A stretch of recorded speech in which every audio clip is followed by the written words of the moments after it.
Cześć, z tej strony Damian Dąbrowski, witam w Dębowej Chatce. Zanim na mapie pojawiło się Rancho Skinwalkera, zanim zaczęły się wielkie badania finansowane przez miliarderów i zanim telewizja odkryła to miejsce, była tylko Kotlina Uinta.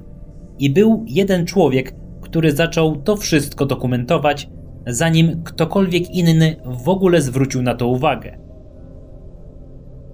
Ale zacznijmy od początku, bo ta historia zaczyna się nie od farmy, nie od tajemniczych świateł na niebie, zaczyna się od wykładu. Październik 1966 roku. Naukowiec Frank B. Salisbury, botanik, biolog, profesor, wygłasza odczyt przed Stowarzyszeniem Nauczycieli Nauk Ścisłych stanu Utah. Temat: możliwość istnienia życia na Marsie. Przy okazji wspomina kilka słów o UFO, bo to był rok, w którym takie tematy pojawiały się wszędzie. Po wykładzie podchodzi do niego mężczyzna, nauczyciel z małego miasteczka Roosevelt z głębi Kotliny Uinta. Nazywa się Joseph Junior Hicks i mówi: mamy takie coś u nas, wiele obserwacji, bardzo ciekawych. Salisbury zanotował nazwisko i pomyślał: może to okazja, na którą czekałem? Junior Hicks to postać, którą trzeba tu dobrze przedstawić, bo to on jest kręgosłupem całej dokumentacji.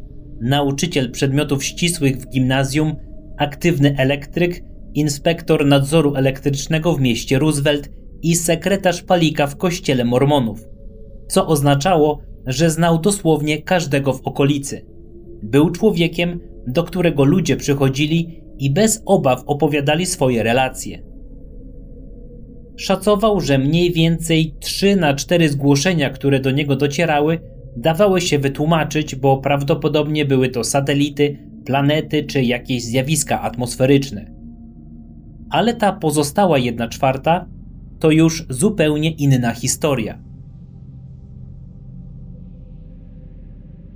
Salisbury w końcu dotarł do Kotliny Uinta 13 czerwca 1968 roku. Zrobił to z ponadrocznym opóźnieniem, gdyż wcześniej musiał dokończyć podręcznik do fizjologii roślin. Pierwsze niedzielne popołudnie spędził przeglądając akta Hicksa i, jak sam napisał, to był mikrokosmos aktywności UFO, odzwierciedlający niemal wszystko, co czytał na ten temat, z tak ogromną liczbą przypadków, że można było zacząć myśleć w kategoriach statystycznych. Ostatecznie w tabeli znalazło się 80 dobrze udokumentowanych obserwacji i około 260 świadków spośród 300-400 przypadków, z którymi Junior miał do czynienia. Warto tu podkreślić jedną rzecz. Większość obserwacji miała miejsce na obszarze zamieszkanym przez zaledwie około 4000 osób. Jeśli szacunki są choć trochę trafne, to coś w rodzaju 10% całej populacji kotliny doświadczyło jakiegoś niezwykłego zjawiska. To nie jest jakaś tam statystyka, tylko coś, co wymaga poważnego potraktowania. Żeby zrozumieć, co się tu działo, trzeba poznać to miejsce. Kotlina Uinta leży w północno-wschodniej części stanu Utah. Rzeka Duchesne i jej dopływy, a zwłaszcza sama rzeka Uinta, spływa na południe, a potem skręca na wschód, niosąc wody ku rzece Green. Autostrada US 40 biegnie przez całą kotlinę ze wschodu na zachód. Jadąc z Salt Lake City, pierwszym miastem, które się mija, jest Duchesne, liczące w latach 60. 770 mieszkańców. Kolejne około 50 km na wschód jest Roosevelt, gdzie mieszkało niecałe 1800 osób. Jeszcze około 50 km dalej znajduje się Vernon, największe miasto w kotlinie, zamieszkałe przez blisko 3655 mieszkańców. Sama kotlina ma około 120 km długości i jakieś 50 km szerokości. Teren jest wysoki, od około 1500 do 1800 metrów nad poziomem morza. Suchy, pustynny, z temperaturami do minus 30 stopni Celsjusza zimą. Od północy zamykają go góry Uinta, jedyne duże pasmo górskie w Ameryce Północnej, biegnące ze wschodu na zachód z wieloma szczytami, przekraczającymi 4000 metrów. W latach 60. przez większość tego pasma nie prowadziły żadne asfaltowe drogi, tylko gruntowe trakty albo piesze szlaki. W letnim upale pustynny teren mieni się odcieniami czerwieni, żółci, pomarańczy i szarości. To spektakularny, dziki krajobraz i bardzo odizolowany. Gdy w latach 60. i 70. miały miejsce te obserwacje, Kotlina Uinta była jednym z najbardziej odciętych od świata miejsc w całych Stanach Zjednoczonych. Mieszkańcy to przede wszystkim Mormoni, którzy przybyli tu z innych części Utah, gdy teren rezerwatu Indian Ute i Ouray otwarto dla białych osadników na przełomie XIX i XX wieku. Była to społeczność konserwatywna, przywiązana do ziemi i praktyczna. Rolnicy hodujący bydło i owce, a także trochę pszczelarzy. Z czasem doszły szyby naftowe i gazowe, ale w czasie, gdy obserwacje miały miejsce, był to jeszcze świat stosunkowo niezmieniony przez przemysł. Salisbury opisuje swój przyjazd do Kotliny z pewnym humorem, ale i rzetelną szczerością. Jego pierwsza okazja do losowego zbierania zeznań nadarzyła się, gdy zatrzymał go policjant za przekroczenie prędkości o jakieś 16 km na godzinę przy wjeździe do Duchesne. W rozmowie z funkcjonariuszem Bradfordem Baumem wyszło na jaw, że ten miał kilku znajomych z własnymi historiami obserwacji. To był sygnał, że w tej kotlinie prawie każdy znał kogoś, kto coś widział albo zaobserwował coś osobiście. Salisbury wrócił następnego dnia i trafił do Kaya Stratona, sędziego pokoju, który przy okazji był miejscowym fryzjerem. Zapłacił grzywnę i zapytał o UFO. Straton opowiedział więc swoją historię. Pewnego wieczoru wczesnym latem 1967 roku, gdzieś między godziną 10 a 11, on i jego żona widzieli czerwoną kulę mniej więcej wielkości samochodu osobowego spoczywającą na szczycie wzgórza w pobliżu dużej anteny telewizyjnej na południe od miasta. Obiekt, jak to opisał, był jasny jak ogień lub neon. Po chwili wystartował pionowo lub skierował się na południe i zniknął. 2 lub 3 miesiące później Straton widział już jako jeden z 3 świadków jasne białe światło przemieszczające się po niebie. Sędzia skierował Salisbury'ego do Bernarda Haddena, zastępcy szeryfa.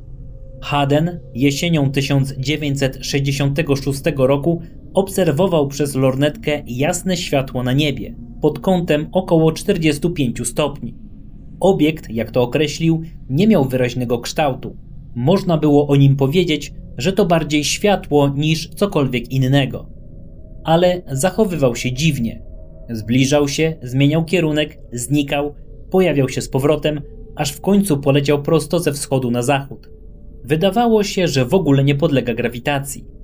Salisbury w swojej publikacji napisał: wiem, że brzmi to jak treść filmów science fiction, ale Hadden był zastępcą szeryfa, nie fanem tego gatunku produkcji.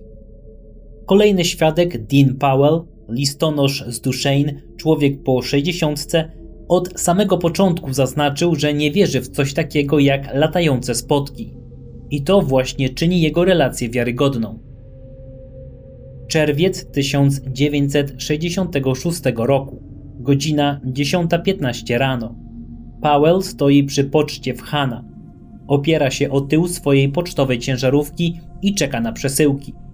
Pogodny dzień, słońce świeci jasno. Patrzy na zachód i widzi coś unieruchomionego w powietrzu. Po tej stronie pobliskiego wzgórza, jakieś 400 metrów od niego, nieco poniżej granic wzniesienia. W relacji Salisbury'ego Powell powiedział dosłownie tak: to był statek powietrzny. Prawdziwy statek powietrzny.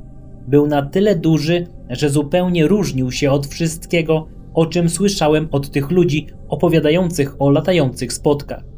To było coś owalnego jak łódź od spodu, z płaskim pokładem z jednej strony i zaokrągloną kopułą od przodu. Kolor gładkie, czyste aluminium. Żadnych okien, żadnych drzwi, żadnych szwów, żadnych skrzydeł, żadnych śmigieł. I, co najbardziej go uderzyło, absolutna cisza. Nie było żadnego dźwięku, choć obiekt wisiał w odległości zaledwie 300 metrów. Powell zawołał naczelniczkę poczty, panią Crystal Hatchett. Ta wybiegła, rzuciła jedno spojrzenie i pobiegła po dzieci. Niestety, zanim wróciła, obiekt zaczął się powoli poruszać. Najpierw płynnie, potem nabrał prędkości i w ciągu może 2-3 minut zniknął w kanionie na północy, lecąc wzdłuż północnego ramienia rzeki Duchesne. Zupełnie bezgłośnie. Pani Hatchett potwierdziła swoją wersję wydarzeń i wyraziła żal, że zamiast zostać i obserwować, pobiegła po dzieci. To zresztą charakterystyczna reakcja. Świadkowie bardzo często, gdy widzą coś niepojętego, instynktownie chcą mieć potwierdzenie. Chcą, żeby ktoś jeszcze to zobaczył. Powell był przekonany, że było to dzieło człowieka, jakiś tajny rządowy pojazd. Zdania oczywiście są tu podzielone. Jedni badacze twierdzą, że takie wyjaśnienia psychologiczne są typowe dla epoki zimnej wojny, kiedy umysł naturalnie szukał ziemskiego wytłumaczenia. Inni zauważają, że właśnie to podejście czyni Powella świadkiem szczególnie wiarygodnym. Człowiek, który nie chciał widzieć UFO, zobaczył coś, czego nie potrafił zidentyfikować.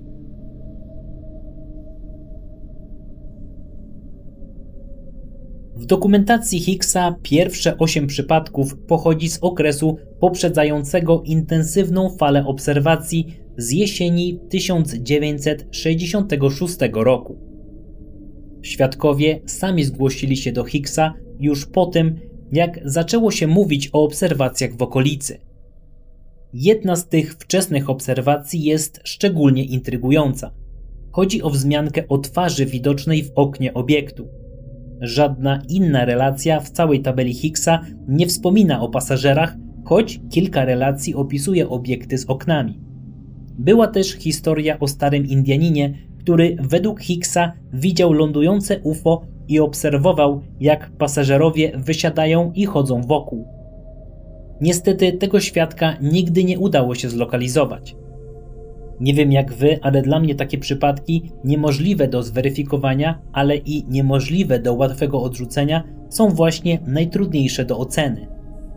Obserwacja numer 6 w tabeli Higgsa to relacja Kenta Denvera z 9 sierpnia 1965 roku około północy. Denver, który zawodowo montował słupy telefoniczne, a więc człowiek z praktyką w szacowaniu wymiarów i odległości, opisał obiekt wyglądający jak kręgiel, który unosił się, a potem zwężał. Coś w rodzaju półkuli od dołu i cylindrycznej części wyżej z oknami wokół górnej partii. Obiekt stał na polu i był dobrze widoczny. Noc była jasna, bo księżyc był w pełni. I to da się potwierdzić, gdyż pełnia wypadała 12 sierpnia 1965 roku. Denver jechał polną drogą z narzeczoną i jej młodszym bratem, gdy wyjechali na wzgórze i zobaczyli ten obiekt stojący nieruchomo na polu. Gdy padły na niego światła ich samochodu, zareagował. Najpierw pojawił się wielki czerwony płomień wydobywający się z dołu. Potem obiekt uniósł się bardzo szybko na jakieś 12-15 metrów, zawisł, potem nastąpił kolejny wybuch i odleciał. Zamiast lecieć prosto, zboczył z kursu, jakby wykonał manewr. Denver mówił wprost. To coś naprawdę odleciało i tak bardzo przestraszyło jej brata, że chciał wracać. Mnie też trochę przestraszyło. Wrzesień, październik, listopad 1966 roku to 33 z 80 obserwacji w tabeli Higgsa. To jest ten moment, gdy kotlina Uinta zaczyna żyć rytmem niezrozumiałych zjawisk. Wśród tych obserwacji pojawia się coś, co Salisbury opisuje jako czerwoną wiązkę, rodzaj promienia światła, który powoli wysuwa się z obiektu i jakby bada otoczenie, przemieszczając się w różnych kierunkach. Charakterystyczne jest to, że wiązka rozświetlała Ziemię dopiero wtedy, gdy jej dotykała. Nie rozpraszała się po drodze jak normalny snop światła. Salisbury twierdzi, że taki rodzaj wiązki był dla niego tak niepojęty, że nie brał go na poważnie, ale wiązka ta pojawia się w aktach przy kilku niezależnych okazjach, więc nie można było jej po prostu pominąć. Jedna hipoteza mówi, że mogło to być zjawisko plazmy, świecącego zjonizowanego gazu, ale to tylko próba dopasowania siatki pojęć do czegoś, co tej siatce ewidentnie się wymyka. Kulminacją pierwszej części dokumentacji jest przypadek Waldy i Donny Masseyów z Vernal. 7 września 1966 roku, godzina 23:30. Donna Massey kończy wekować sok pomidorowy. Takie konkretne przyziemne szczegóły sprawiają, że opowieść nabiera wiarygodności. Idzie porozmawiać z mężem, który kładzie się spać i po drodze zauważa dziwne czerwone światło na zachodzie. Wchodzi więc do spiżarni, żeby lepiej widzieć. Obiekt porusza się powoli, może z prędkością około 8 km na godzinę. Tuż nad koronami drzew, jakieś 1,5 km dalej. To nie był punkt świetlny na horyzoncie. To była, jak to opisała, wielka maszyna, wielka jak dom. Obiekt miał okrągły, owalny kształt. Pojawiły się w nim żółte światła z odcieniami niebieskiego i zielonego, a ta wiązka, znowu ta czerwona wiązka, tym razem skierowana poziomo. Maszyna opadła delikatnie na pagórek około 1,5 km od domu. Po prostu opadła bardzo delikatnie i tam stała. Wezwano więc Garretta Battiego, bliskiego przyjaciela rodziny i lokalnego biskupa mormonów. Zdążył przyjść i przez ponad godzinę obserwował obiekt spoczywający na pagórku. Gdy wszyscy razem ruszyli w jego kierunku, obiekt odleciał pionowo w górę tak szybko, że jak powiedzieli świadkowie, po prostu zniknął. Nie odleciał, tylko zniknął. Około 3 nocy później maszyna wróciła. Tym razem światło kopuły było znacznie jaśniejsze niż poprzednie, po czym przygasło do wcześniejszego poziomu. Biskup Betty obserwował przez lornetkę, ale z jakiegoś powodu nie przekazał jej innym świadkom i to do dziś wydaje się dziwne. Wszyscy w końcu poszli spać, nie widząc jak obiekt odlatuje. Kilka nocy po drugiej wizycie pojawiło się jeszcze coś innego. Wielkie, ogromne żółte światło. I tu Donna Massey powiedziała coś dziwnego. Wyglądało to tak, jakby można było to objąć ramieniem, jakby można było to po prostu trzymać w dłoniach. Nie emitowało promieni, nie migotało. Światło jak fluorescencyjna kula, miękkie i równomierne. Było to światło innego rodzaju niż nasze. Jeśli oglądacie Dębową Chatkę regularnie, to taki opis tajemniczych świateł powinien coś wam przypominać. Donna pobiegła po biskupa Bettiego, ale gdy jej nie było, obiekt odleciał z dużą prędkością. Walda Massey i jej córka obserwowały, gdy UFO odleciało. Obiekt był jasny i widoczny nad Jensen, czyli ponad 22 km dalej. Po czym zgasł i następnie pojawił się nad Red Wash. Żadnego dźwięku, absolutna cisza, mimo że przez chwilę ten obiekt był zaledwie kilkaset metrów nad drzewami na farmie Masseyów. Co powiedział biskup Betty, gdy Salisbury zadzwonił do niego z pytaniami o szczegóły? Opisał obiekt widziany przez lornetkę. Wyglądało to dla mnie jak budynek, pojazd lub coś w tym rodzaju. Było oświetlone i przez lornetkę wyglądało jakby miało okna. Kiedy Salisbury zapytał, czy widział kogoś w środku, Betty odpowiedział wprost, że nie. Ale nie dlatego, że czegoś tam nie było. Po prostu nie zdołał zidentyfikować niczego przez szyby. Obiekt był, jak to określił, niesamowicie oświetlony. Emitował światło, którego nie potrafił opisać słowami. Betty opisał także drugą obserwację. Inny obiekt wysoko na niebie, migoczący różnokolorowymi światłami. W pewnym momencie, jak to opisał, ta cholerna rzecz odwróciła się kopułą do góry. Była cała czarna, miała wokół siebie bardzo wyraźną obwódkę, a potem znów się odwróciła i migała. Obserwowali to przez ponad godzinę. Biskup uważał tę drugą obserwację za bardziej wyrazistą. Po 2 lądowaniach na pagórku przy farmie Masseyów ktoś przyjechał z licznikiem Geigera. Żadnej radioaktywności nie znaleziono, tak samo jak innych fizycznych śladów. Nic. Ziemia była nietknięta. Przez całą tę zimę Masejowie i wielu innych mieszkańców Vernal regularnie obserwowali na niebie manewrujące światła, przemieszczające się z prędkościami, które nie pasowały ani do satelitów, ani do samolotów. Donna Massey zauważyła, że te obiekty wydawały się zbiegać i przecinać nad wzgórzem Ute, bardzo szczególnym miejscem dla Indian Ute. Snuła też domysły, że lądowania miały miejsce w pobliżu pola, gdzie stały ule, ale jak to sama określiła, może to czysta spekulacja. Zatrzymajmy się na moment. Kotlina Uinta w latach 1965-68 to nie jest jeden czy dwa odizolowane przypadki. To setki relacji, dziesiątki świadków bez żadnego wzajemnego kontaktu, obserwacje z różnych miejsc i różnych pór roku. Zebrane przez człowieka, który sam był nauczycielem nauk ścisłych i który odrzucał 3/4 tego, co do niego przychodziło. Na przestrzeni lat pojawiło się wiele hipotez, ale żadna z nich nie wyjaśniała w pełni wszystkich obserwacji, zwłaszcza obiektów, które wiszą w powietrzu w blady dzień kilkaset metrów od świadka. Pojazdy te miały wyraźny kształt i poruszały się w sposób niemożliwy do przypisania żadnemu ziemskiemu statkowi powietrznemu lat 60. Była też hipoteza etymologiczna. Badacze z USDA sugerowali, że część nocnych świateł mogła być spowodowana rojami owadów, a konkretnie Eastern Spruce Butworm, czyli Choristoneura fumiferana, w silnym polu elektrostatycznym, które sprawiało, że owady emitowały widzialne światło.